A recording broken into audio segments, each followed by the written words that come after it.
ભરૂચમાં ઝડપાયેલા ચરસ કેસમાં 2 લોકોને સજા, અંકલેશ્વરની મહિલા અને અમદાવાદના પુરુષને સજા.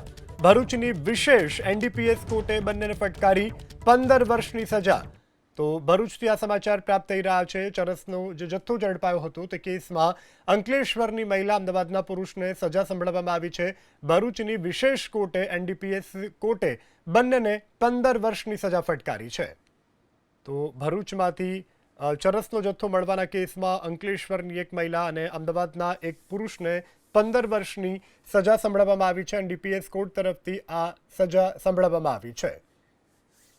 ભરૂચમાં ઝડપાયેલા ચરસ કેસમાં 2 લોકોને સજા, અંકલેશ્વરની મહિલા અને અમદાવાદના પુરુષને સજા.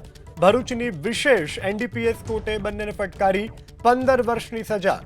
તો ભરૂચથી આ સમાચાર પ્રાપ્ત થઈ રહ્યા છે. ચરસનો જે જથ્થો ઝડપાયો હતો તે કેસમાં અંકલેશ્વરની મહિલા, અમદાવાદના પુરુષને સજા સંભળાવવામાં આવી છે. ભરૂચની વિશેષ કોર્ટે એનડીપીએસ કોર્ટે બંનેને 15 વર્ષની સજા ફટકારી છે.